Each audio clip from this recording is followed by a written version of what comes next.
While these episodes were happily gobbled up by fans who added them to the decades worth of media unleashed by the franchise, they weren't dreamt up or executed by the main minds behind Square's foremost properties. It seemed those creative forces were interested in focusing on little other than placing more polished Roman numerals in a row. But little did fans know that the ideas Sakaguchi had been gathering since his mother died would eventually become a feature film that would break new ground in realistic digital animation. Sakaguchi signed on to direct the project following Final Fantasy IX.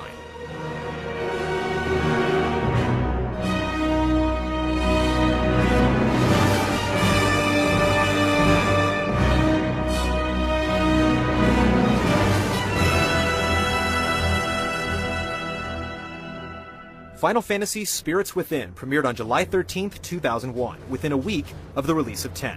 It was produced by Chris Lee, who also produced Superman Returns. It was written by Al Reinert and Jeff Vinter, who also wrote Apollo 13 and I, Robot. The music was composed by Elliot Goldenthal, who had 2 Academy Award nominations and would win the Golden Idol in 2002 for Frida.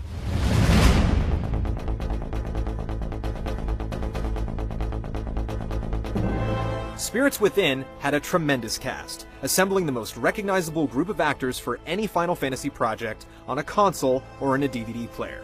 The ensemble included Alec Baldwin, Ming Na, Ving Rhames, Steve Buscemi, and Perry Gilpin, with James Woods as the stubbornly destructive General Hein and Donald Sutherland as the patient and practical scientist, Dr. Sid. The 106-minute pre-rendered cutscene took an overwhelming powerhouse of processing technology to create. Square acquired 4 SGI Origin 2000 servers, 4 Onyx 2 systems, 167 Octane workstations, and rendered each frame on 960 Pentium 2s. The film was as big a risk as Final Fantasy I and VII, but Square's creativity hadn't failed them. Yet. The major concern was that Spirits Within, as gamers would soon discover, had very little to do with Final Fantasy. It's the only story Sakaguchi has ever conjured that took place on Earth, with constant real-world reminders like the moon, New York City, and a subtle cameo by the creator himself. It referred to Gaia as an Earth Mother Force, gave an unmistakable visual homage to Seven's livestream, and chocobo designs made almost invisible appearances, but everything else was straight science fiction. Perhaps for this reason, Spirits Within finished its box office run as an unbelievable bomb. Square lost more money on the film than any project they had previously undertaken. The movie took $137 million to make, including its $30 million marketing budget, and its theatrical yield barely surpassed $44 million. This ended Square Pictures, but before they closed their doors, they reused their technology for a portion of the 2003 short collection, The Animatrix, called The Final Flight of the Osiris. Neither the Matrix crew nor the studio staff would survive the fateful mission.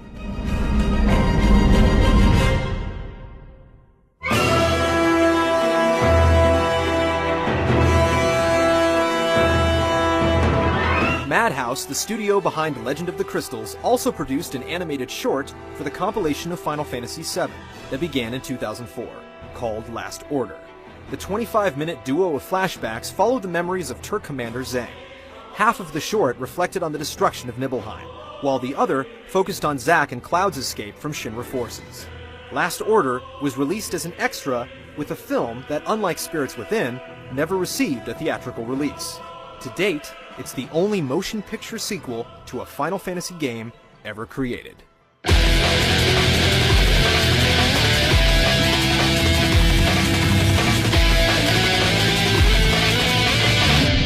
Final Fantasy VII Advent Children was released in Japan on September 14, 2005, and the red carpet was rolled out in the United States on April 25th. It was only released on DVD and PSP UMD. It was directed by Tetsuya Nomura, who originally drew the characters. Takeshi Nozue co-directed after supervising the animated cutscenes in 9, 10, and 10-2.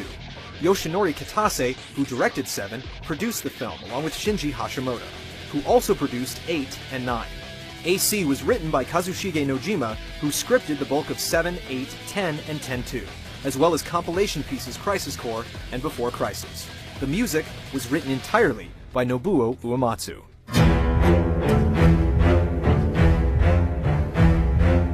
Advent Children picked up the story 2 years after Meteor almost removed Midgar from the map. It brought back all the surviving characters, and even some that were presumed dead. To give them life like never before, voices were assigned, including actresses Rachel Lee Cook and Mina Suvari. 11 actors were also cast to perform the movement for each model, including fight choreography unlike fans or moviegoers had ever seen. More significant, though, was the startling transition each of the heroes made once their blocky PlayStation personas were realistically rendered, thanks to Square's latest leap in computer animation. Tetsuya Nomura's designs were all given flesh and blood, with detail rivaled only by the cutscenes in Final Fantasy XII. The film revisited several familiar locations, but also introduced a few new villains. 3 supposed siblings of Sephiroth, led by the sinister Kadaj, suddenly appeared and demanded to know the whereabouts of Jenova, who they claimed was their mother. With the remains of Shinra and the Turks keeping the corpse under wraps, and Cloud trying his best to avoid more conflict and responsibility, the 3 troublemakers brought the world back to the brink of destruction. They used a plague called Geostigma to rally a group of infected children and strike at the planet they felt was killing them.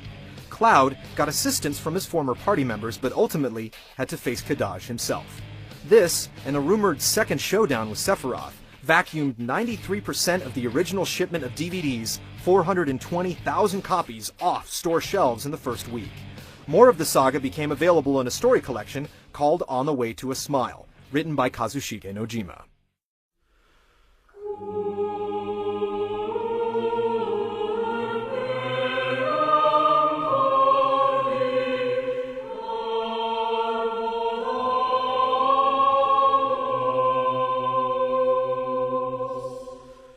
Adventure, Mystic Quest, Chocobo, Unlimited, Legend of the Crystals, Spirits Within, Last Order, Advent Children.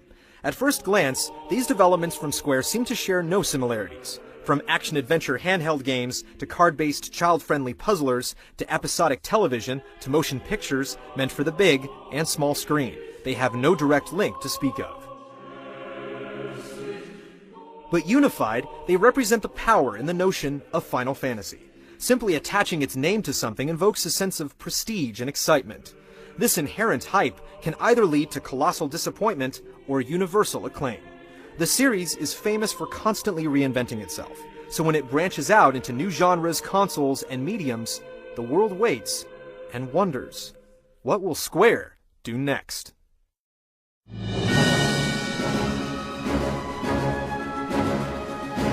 We continue our look at the outskirts of the series next week, when its name proved strong enough to build 3 separate franchises.